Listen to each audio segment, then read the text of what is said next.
Hello everyone, आप सभी का द पीएससी प्रिपरेशन पर स्वागत है। आज हम 23 जनवरी 2026 से बनने वाले सभी करंट अफेयर को कवर करेंगे। उससे पहले हम लास्ट क्लास का रिवीजन कर लेते हैं। लास्ट क्लास में हमने पढ़ा था 77 रिपब्लिक डे परेड पर पहली बार किस संस्थान द्वारा निर्मित long range anti ship hypersonic glide missile का प्रदर्शन किया जाएगा, तो डीआरडीओ द्वारा। हाल ही में किस देश के संसद, जिसको हाउस ऑफ लॉर्ड्स भी कहते हैं, उसमें 16 साल से कम उम्र के बच्चों पर सोशल मीडिया पर प्रतिबंध लगाने को लेकर मतदान हो सकता है, तो ब्रिटेन में। बीसीसीआई द्वारा खिलाड़ियों के लिए बनाए गए केंद्रीय अनुबंध में किस श्रेणी को समाप्त किया जा रहा है, तो A+।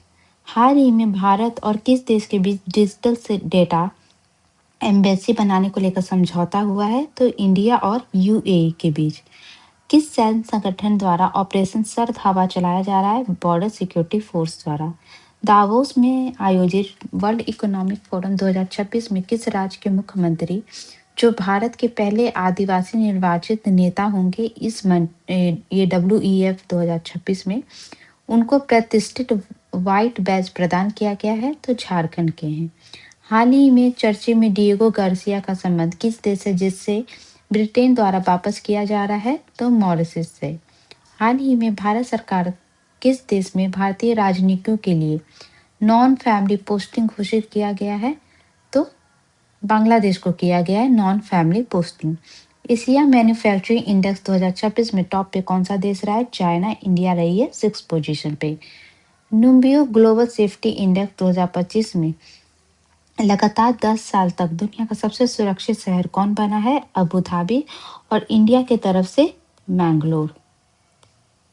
ठीक है, तो ये थे लास्ट क्लास के रिवीजन। अब शुरू करते हैं आज की क्लास को। पहला क्वेश्चन है, किस भारतवंशी अंतरिक्ष यात्री द्वारा 27 वर्ष बाद सेवा देने के बाद नासा से सेवा निवृत्त हो रही हैं, तो ये हो रही हैं सुनीता विलियम्स। तो नासा की अंतरिक्ष यात्री रही हैं और ये जो है इनके द्वारा जो है बहुत सारे जो रिकॉर्ड बनाए गए हैं। सुनीता विलियम्स जी जो 27 साल पहले 1998 में नासा से जुड़ी थी और पहली बार वो 9 दिसंबर 2006 को स्पेस में गई थी और इनके द्वारा जो है रिकॉर्ड बनाया गया है। कुल 608 दिन अंतरिक्ष में बिताया, जो नासा के किसी एस्ट्रोनॉट की स्पेस में बिताई दूसरी बड़ी उपलब्धि है। और अब उन्होंने 9 स्पेस वॉक किए हैं और जिसमें उन्होंने 62 घंटे 6 मिनट अंतरिक्ष में चहलकदमी की है और ये किसी भी महिला अंतरिक्ष यात्री के लिए ये रिकॉर्ड बहुत बड़ा है। ठीक है, और इसके अलावा जो है ये जो है ये उन्होंने जो ये अंतरिक्ष में मैराथन दौड़ने वाली भी पहली मानव बनी थी। ठीक है, और ये जो अभी भविष्य में जो चंद्रमा पे हेलीकॉप्टर परीक्षण कार्यक्रम है उसको विकसित करने में भी इन्होंने भूमिका निभाई है। इन्होंने 3 मिशन किए हैं। पहला जो है 2006 में किया था और स्पेस शटल डिस्कवरी पे अपनी पहली उड़ान भरी थी और फ्लाइट इंजीनियर के रूप में 4 स्पेस वॉक की थी। दूसरा मिशन इन्होंने 2012 में 127 दिन के मिशन के लिए उड़ान भरा था और इन्होंने 3 स्पेस वॉक किया था इस समय। ठीक है, और इसके अलावा जो है 2024 में जो है स्टार लाइनर से 8 दिन के मिशन के लिए उड़ान भरी थी, लेकिन उसमें तकनीकी खराब होने के कारण उन्हें 9 महीने वहां पर ज़्यादा समय लग गया था। तो इनके द्वारा इस तरीके से 9 स्पेस वॉक किया गया था और इसके अलावा 608 दिन इन्होंने अंतरिक्ष में बिताए हैं। नेक्स्ट क्वेश्चन है, हाल में केंद्र सरकार द्वारा अटल पेंशन योजना की समय सीमा यहाँ पे बढ़ाकर किस वर्ष तक कर दिया गया है, तो ये कर दिया गया है 2031 तक। ठीक है, तो असंगठित क्षेत्र के श्रमिकों को बुढ़ापे में पेंशन की सुविधा मुहैया कराने के उद्देश्य से 2015 में जो है अटल पेंशन योजना जो सरकार ने चलाई थी और उसको अब 2030-31 तक जारी रखने का फैसला लिया गया है। ये योजना क्या करती है, ये योजना लाखों निम्न आय वर्ग के और असंगठित क्षेत्र के श्रमिकों के लिए जब वो वृद्धावस्था में होते हैं तो आय सुरक्षा सुनिश्चित करती है और इस योजना से वित्तीय समावेशन को प्रोत्साहन मिलता है। अटल पेंशन योजना के तहत 60 वर्ष की आयु से पेंशन मिलती है। ठीक है, जब आप 60 ईयर के हो जाओगे तो तब पेंशन मिलता है। जो मजदूर वगैरह रहते हैं असंगठित क्षेत्र के, उनके लिए ये उनको जो न्यूनतम पेंशन है 1000 रुपये से लेकर 5000 तक दिया जाता है। तो ये 2031 तक बढ़ा दिया गया है। कुछ इंपॉर्टेंट स्कीम मिशन से रिलेटेड फैक्ट देखें तो केंद्र सरकार द्वारा मिड डे मील स्कीम में अब जो है सुबह का नाश्ता भी जोड़ा गया है। आतंकवाद, उग्रवाद और संगठित अपराध के लिए देश में पहली बार वेपन्स के लिए जो है सेंट्रल डेटाबेस तैयार किया जा रहा है। आतंकवाद से ही निपटने के लिए अमित शाह के द्वारा एक नया राष्ट्रीय डिजिटल मंच की शुरुआत किया गया था, जिसका नाम है IED डिजिटल मैनेजमेंट सेंटर। और यूथ एंड स्पोर्ट्स मिनिस्ट्री द्वारा संडे ऑन साइकिल पहल शुरू किया गया है। भारत ने बच्चों के खिलाफ आपराधिक रोकथाम के लिए जो है AI आधारित टूल विकसित किया, जिसका नाम है रक्षा। केंद्रीय मंत्री भूपेंद्र यादव द्वारा अरावली पर्वत को संरक्षित करने के लिए 1400 किलोमीटर का ग्रीन वॉल कॉरिडोर विकसित किया जा रहा है। केंद्र सरकार की जो योजना थी स्टार्टअप इंडिया, इसके 10 साल पूरे हुए हैं और केंद्रीय मंत्री जितेंद्र सिंह द्वारा अंडमान निकोबार द्वीप समूह में भारत की पहली खुली समुद्र मछली पालन परियोजना को शुरू किया गया है। कल्चर मिनिस्ट्री के द्वारा राष्ट्रीय पहल ज्ञान भारतम शुरू किया गया है। नेक्स्ट क्वेश्चन है, मोजाम्बिक की किस मानवाधिकार कार्यकर्ता को इंदिरा गांधी शांति पुरस्कार 2025 प्रदान किया गया है? तो ये किया गया है ग्रेका मैशेल को। ठीक है, तो मोजाम्बिक की मानवाधिकार कार्यकर्ता हैं ग्राका माशेल को इंदिरा गांधी शांति निरस्तीकरण और विकास पुरस्कार 2025 प्रदान किया गया। इनकी बात करें तो एक प्रतिष्ठित अफ्रीकी राजनेता और मानवतावादी हैं, जिनका जीवन भर का कार्य स्वशासन और मानवाधिकार की रक्षा के संघर्ष में निहित है। इनके अगर पर्सनल लाइफ के बारे में जाने तो इनका जो विवाह है समोरा मार्शल से हुआ था, जो मोजाम्बिक के पहले राष्ट्रपति थे। मोजाम्बिक से रिलेटेड फैक्ट देख ले तो जो मोजाम्बिक है ये अफ्रीका महाद्वीप का एक देश है, जिसकी सीमा इधर साउथ अफ्रीका से लगती है और इधर मलावी, तंजानिया, जिम्बाब्वे, इन सब से इनकी सीमा लगती है। ठीक है, यहाँ पे सबसे पहले हम इसकी जो सबसे ऊंची जो चोटी है ये है माउंट बिंगा। ठीक है, इसके अलावा जो है यहाँ पे आप देख रहे होंगे जाम्बेजी रिवर, ये अफ्रीका की चौथी सबसे लंबी नदी है और इसी पे जो है काहोरावासा, ये कह रहे हैं ये जो है डैम बनाया गया, जो कि अफ्रीका का मोजाम्बिक का जो सबसे बड़ा बांध है।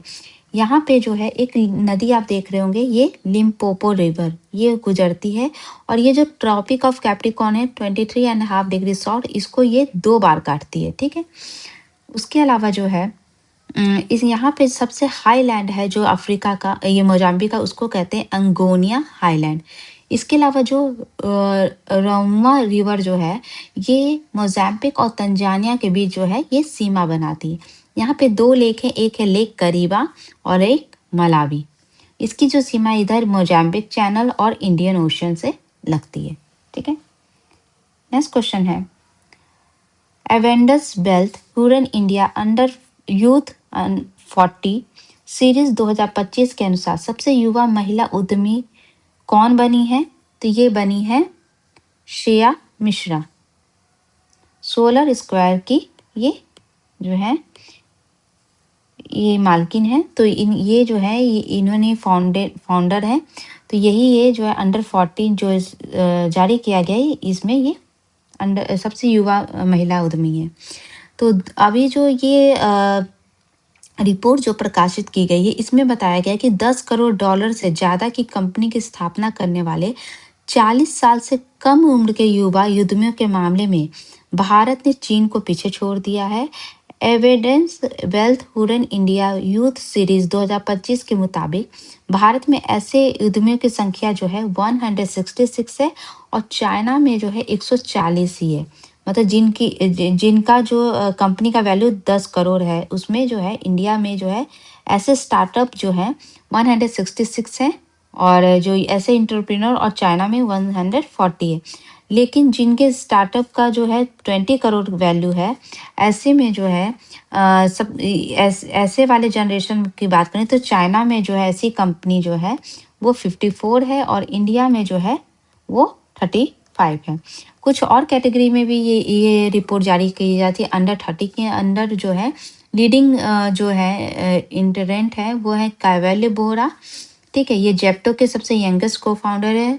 अंडर 35 ईशा अंबानी है, जो रिलायंस रिटेल जो है उसकी मालकिन है। अंडर 40 जो है करण अडानी और निखिल कामत है। करण अडानी जो है मोस्ट एक्सपीरियंस और फॉलोड यंग लीडर है। फीमेल में श्रेया मिश्रा, ये यंगेस्ट है अंडर 40 के अंदर। और ये पूरी लिस्ट है कि यंगेस्ट एंटरप्रेन्योर में कौन कौन है। ये श्रेया मिश्रा के अलावा जो है मेल में देखें तो संजय बयाल जगन्नाथ एक्सपोनेंट एनर्जी के फाउंडर हैं। विवेक मिश्रा, सौरभ कुमार और संजीव बरनवाल। मोस्ट एक्सपीरियंस जो है वो है वरुण सुनील कपूर और अभिनव लाल, शशांक एनडी। ठीक है, तो ये पूरी लिस्ट है, ये आप देख सकते हो। एटर्नल के नए सीईओ का पदभार किसके द्वारा संभाला जाएगा? तो ये पहले जो है ये एटर्नल, जिसको हम जोमेटो भी कहते हैं, इसके जो सीईओ थे ये दीपेंद्र गोयल हैं, ये फाउंडर भी हैं। तो अब जो सीईओ बनेंगे, दीपेंद्र गोयल अपना पद से इस्तीफा दे रहे हैं और वो जो है अब बनेंगे अलविंदर ढींडसा। जो ये अलविंदर हैं, ये किसके मालिक हैं? ये जोमेटो की, या इटर्नल कहें, उसी की पेरेंट कंपनी है ब्लिंकिट। इसके जो है ये सीईओ हैं और यही अब जो है इटर्नल को भी संभालेंगे। ठीक है, तो जोमेटो और ब्लिंकिट का संचालन करने वाली इटर्नल जो है दीपेंद्र गोयल समूह अपने पद से इस्तीफा दे रहे हैं और ब्लिंकिट के जो सीईओ अलविंदर ढींडसा 1 फरवरी से इसके पदभार संभालेंगे। कुछ इंपॉर्टेंट अपॉइंटमेंट देख लें तो केंद्र सरकार द्वारा एनआईए के प्रमुख का अतिरिक्त भार दिया गया राकेश अग्रवाल को, जो कि अब एनआईए के हेड बन भी गए हैं।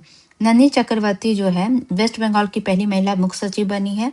भारतीय वायुसेना का उप प्रमुख का पदभार जो है सर मार्शल राकेश कपूर को दिया गया है। दूरदर्शन समाचार का महानिदेशक का पदभार ममता वर्मा ने लिया है। न्यायमूर्ति संगम कुमार साहू जो है पटना हाई कोर्ट के मुख्य न्यायाधीश नियुक्त हुए हैं।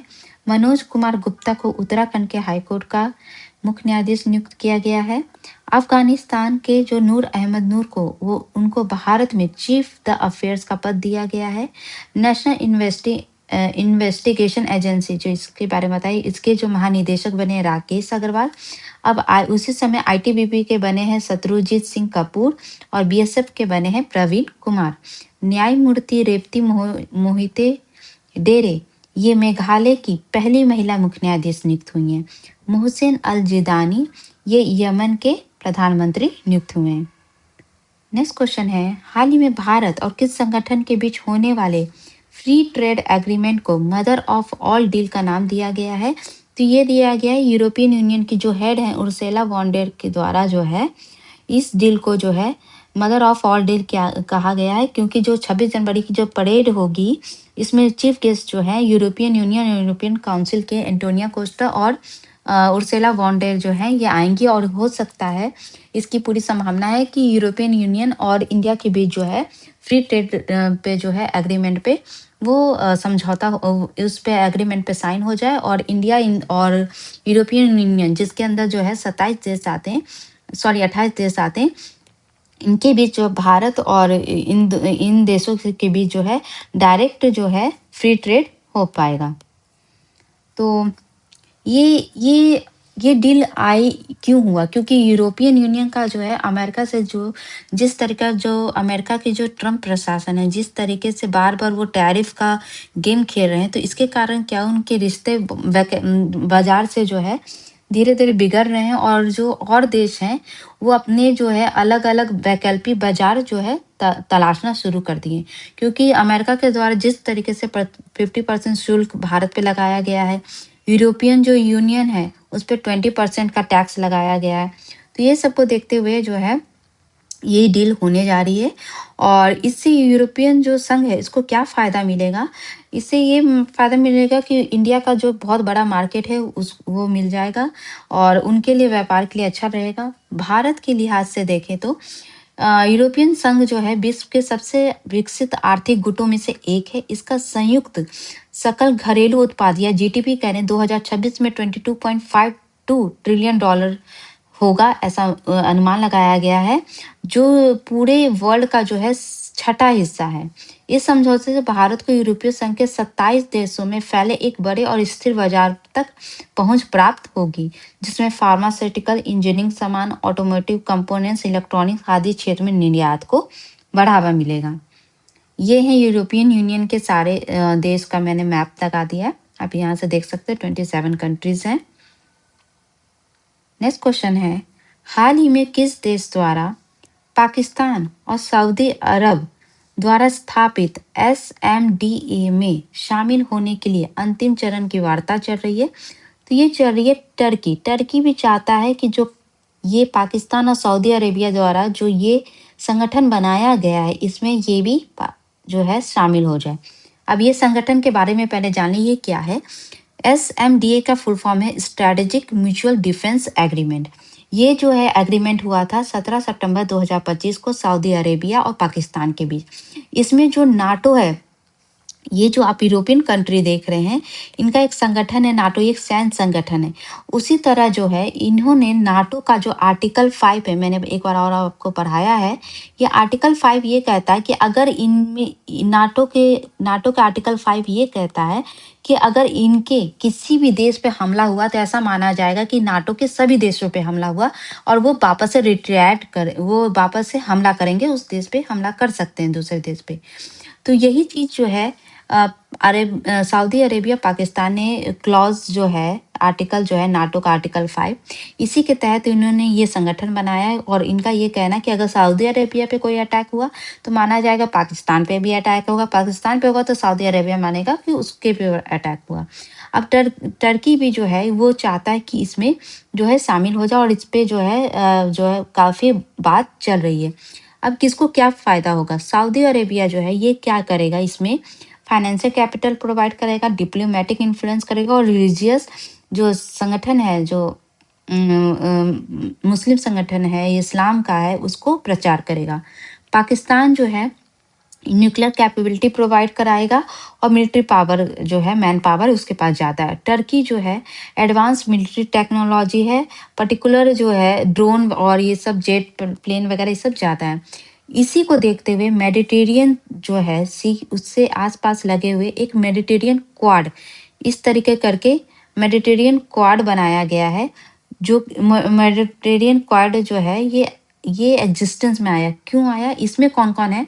जो इंडिया, इजराइल, यूएई, ग्रीस और सिप्रस, ये कंट्री जो है, ये जो सऊदी अरेबिया पाकिस्तान के द्वारा जो ये संगठन बनाया गया है, इसी के काउंटर अटैक में जो है ये देश जो है ये अपना एक संगठन बनाए हैं, ताकि जो है इनका जो प्रभाव है, जो जिस तरीके से ये प्रभाव अपना डाल रहे हैं पूरे दुनिया पे, उसको रोका जा सके। ठीक है, जैसे आप देख रहे हो ये टर्की है, ठीक है, इधर ये पाकिस्तान है और इधर जो है ये सऊदी अरेबिया है। ये तो ये तीनों कंट्री मिलके जो है इस तरीके का जो है इसको संगठन बनाया है नाटो टाइप का, और उसी को काउंटर अटैक करने के लिए यूएई, भारत, इजराइल, ग्रीस और साइप्रस जो है ये जो है इसको काउंटर अटैक करने के लिए इस तरीके का संगठन उनके द्वारा भी बनाया गया है। टर्की से रिलेटेड फैक्ट देखें तो टर्की की राजधानी जो है वो है अंकारा, ठीक है। या इसकी जो सीमा लगती है इधर जो है ब्लैक सी से लगती है, इधर मेडिटेरियन सी है, ब्लैक सी, और इधर एगियन सी। यहाँ इसके टर्की का जो है कुछ हिस्सा जो है एशिया महाद्वीप में आता है, लेकिन कुछ इसका ज़्यादा से ज़्यादा हिस्सा ये ज़्यादा हिस्सा जो है एशिया महाद्वीप में आता है, लेकिन कुछ हिस्सा जो है यूरोप में आता है। जो यूरोप में आता है उसको हम थ्रेस कहते हैं, ठीक है।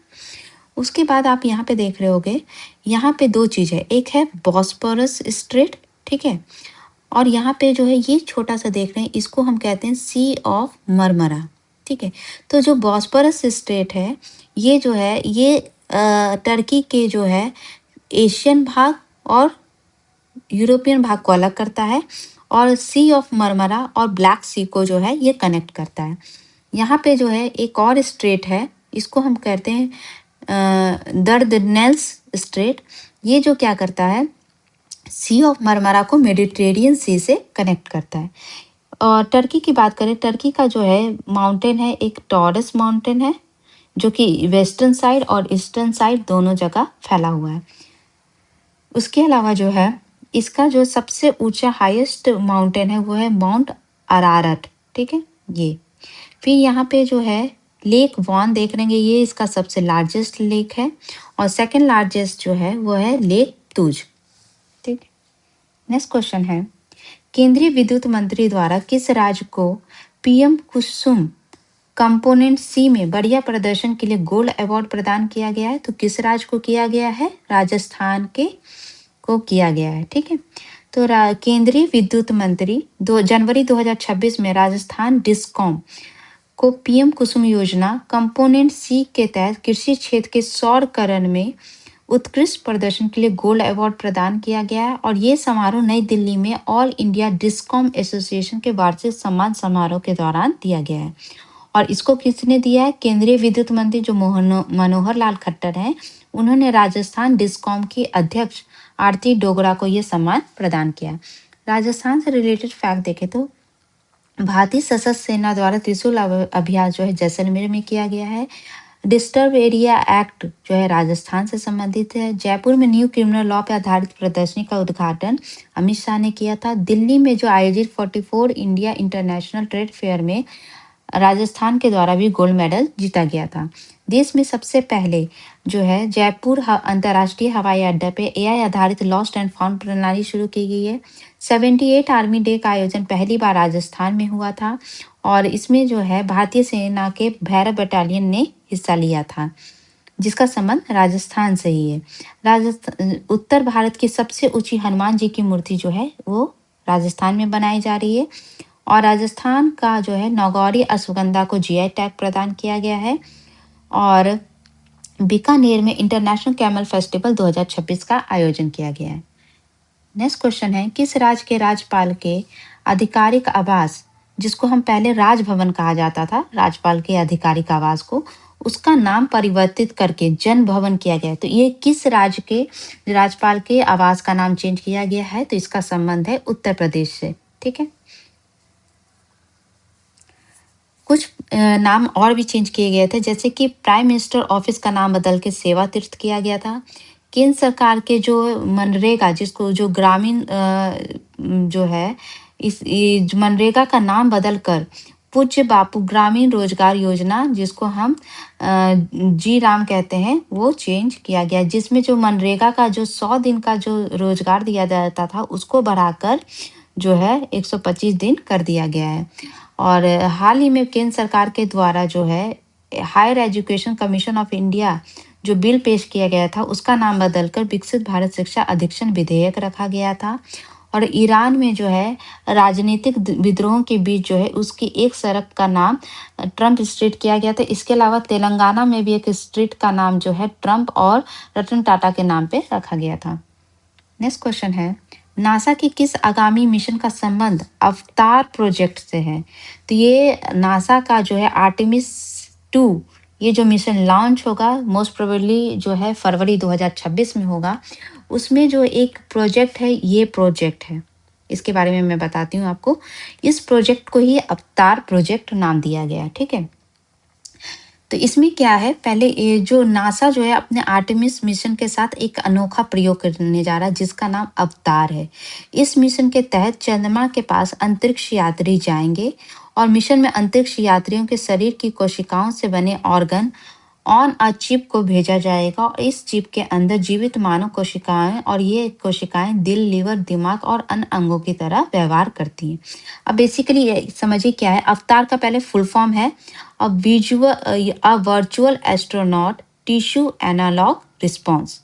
इस प्रोजेक्ट में क्या होगा, एक बायोमेडिकल एक्सपेरिमेंट किया जाएगा जो कि लॉन्च किया जाएगा आर्टेमिस 2 मिशन के तहत, जो कि टारगेट रखा गया है 7 फरवरी 2026।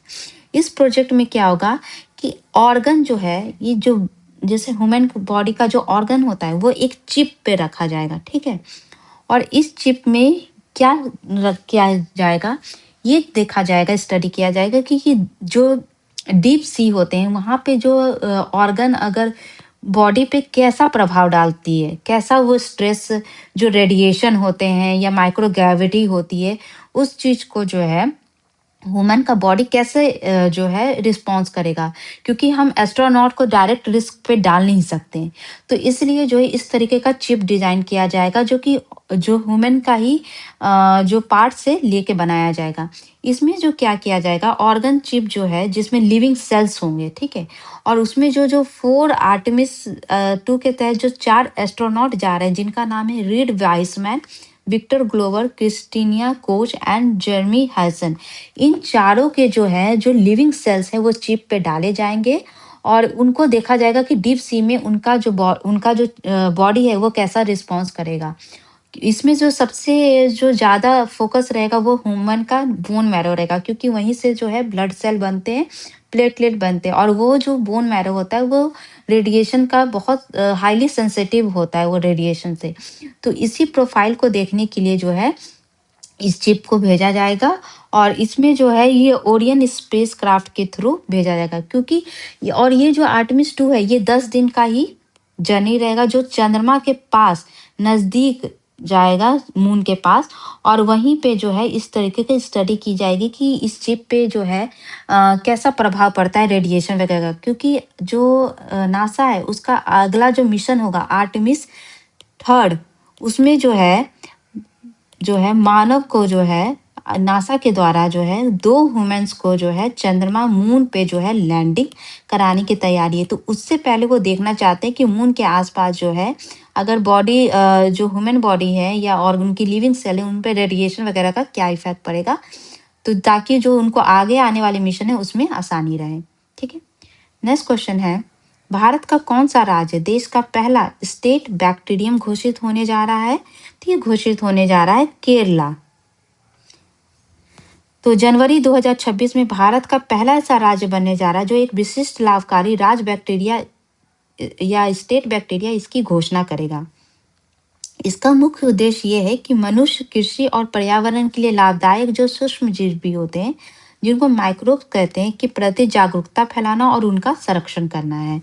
इसकी घोषणा केरल के जो मुख्यमंत्री है पिनाराई विजयन ये 23 जनवरी मतलब कल के दिन जो है आधिकारिक तौर पे इस बैक्टीरिया के नाम की घोषणा करेंगे। ये घोषणा तिरुवनंतपुरम में centre of excellence in microwave के उद्घाटन के अवसर पर की जाएगी। इसका महत्व क्या है? जिस तरह राज्य जो है अपने राजकीय पशु पक्षी या फूल होते हैं उसी तरह सूक्ष्म जीवों के आदर्श दुनिया के महत्व को पहचान दिलाने के लिए केरल के द्वारा ये कदम उठाया जा रहा है। नेक्स्ट क्वेश्चन है, किस देश में हाई कमिश्नर पद पर नियुक्त होने वाली पूर्वोत्तर भारत की पहली महिला आईएफएस कौन बनी है? किसी देश में भी, मतलब ये पूर्वोत्तर भारत की पहली आईएफएस हैं। तो इनका नाम है मनुपुई साइवाई। ठीक है। तो मुआन पुई सयावी को न्यूजीलैंड में भारत की हाई कमिश्नर नियुक्त किया गया है और ये 2005 बैच की आईएफएस अधिकारी हैं। सयावी पूर्वोत्तर भारत से पहली आईएफएस अधिकारी जिन्हें किसी देश में हाई कमिश्नर बनाया गया है। वर्तमान में विदेश मंत्रालय में संयुक्त सचिव हैं। न्यूजीलैंड से रिलेटेड देखें तो न्यूजीलैंड के जो है ये सीमा इधर तस्मान सी आती है, इधर साउथ पैसिफिक ओशियन आती है। जो न्यूजीलैंड है ये 2 पार्ट में डिवाइडेड है, जो है ईस्ट नॉर्थ और साउथ, नॉर्थ आइलैंड और साउथ आइलैंड में। इनको जो अलग करता है स्ट्रेट उसका नाम है कुक स्ट्रेट। ठीक है। जिससे ये नॉर्थ न्यूजीलैंड और साउथ न्यूजीलैंड अलग अलग होते हैं। इसकी सबसे बड़ी लेक है लेक ताउपो है। इसके अलावा यहाँ पे एक और स्ट्रेट है जिसको हम कहते हैं फॉबक्स स्ट्रेट, जिससे ये साउथ न्यूजीलैंड जो है स्टीवर्ट आइलैंड से अलग होता है। यहाँ का सबसे बड़ा माउंटेन रेंज है वो है सार्थन अल्प्स। नेक्स्ट क्वेश्चन है, 77 रिपब्लिक डे परेड में पहली बार किस भारतीय फिल्म डायरेक्टर द्वारा सिनेमा का प्रतिनिधित्व किया जाएगा? तो ये है संजय लीला भंसाली और ऐसा पहली बार हो रहा है कि 77 रिपब्लिक डे परेड में जो है सिनेमा का भी प्रतिनिधित्व होगा। तो सूचना और प्रसारण मंत्रालय ने इस साल गणतंत्र दिवस परेड के लिए संजय लीला भंसाली के साथ मिलकर इंडिया सिनेमा को सेलिब्रेट करने के लिए एक खास झांकी तैयार की है। मतलब सिनेमा की अपनी झांकी होगी और ये झांकी 26 जनवरी को कर्तव्य पथ पर नजर आएगी। पहली बार कोई भारतीय फिल्म डायरेक्टर गणतंत्र दिवस पर सिनेमा का प्रतिनिधित्व करेगा और इस पहल का मकसद है कि भारतीय सिनेमा की जो सांस्कृतिक समृद्धि, रचनात्मक उत्कृष्टता है और वैश्विक प्रभाव है, उसको दिखाना है। कुछ इंपॉर्टेंट इवेंट ले लें तो अंतर्राष्ट्रीय पतंग महोत्सव जो है गुजरात में मनाया गया था। नई दिल्ली में जो है अंतर्राष्ट्रीय विश्व पुस्तक मेला में जो है केंद्रीय मंत्री जो है धर्मेंद्र प्रधान द्वारा the saga of Kuddopalli the unsung story of 1857 का विमोचन किया गया था। राजस्थान के बीकानेर में इंटरनेशनल कैमल फेस्टिवल 2026 आयोजित हुआ था। राष्ट्रमंडल देशों की संसदों के अध्यक्षों और पीठासीन अधिकारी सम्मेलन का उद्घाटन नरेंद्र मोदी जी द्वारा किया गया था। एस जयशंकर द्वारा ब्रिक्स 2026 के लोगों का अनावरण किया गया। राष्ट्रपति द्रौपदी मुर्मू द्वारा गणतंत्र दिवस पे एट होम समारोह के निमंत्रण पत्र का डिजाइन जो किया गया है वो एनआईडी अहमदाबाद को द्वारा किया गया है और थीम है नॉर्थ ईस्टर्न स्टेट या अष्टलक्ष्मी। झारखंड की कल्पना सोरेन पहली बार दावोस में आयोजित WEF 2026 में संबोधित करेंगी। Bharat electricity summit 2026 new Delhi में आयोजित हो रहा है।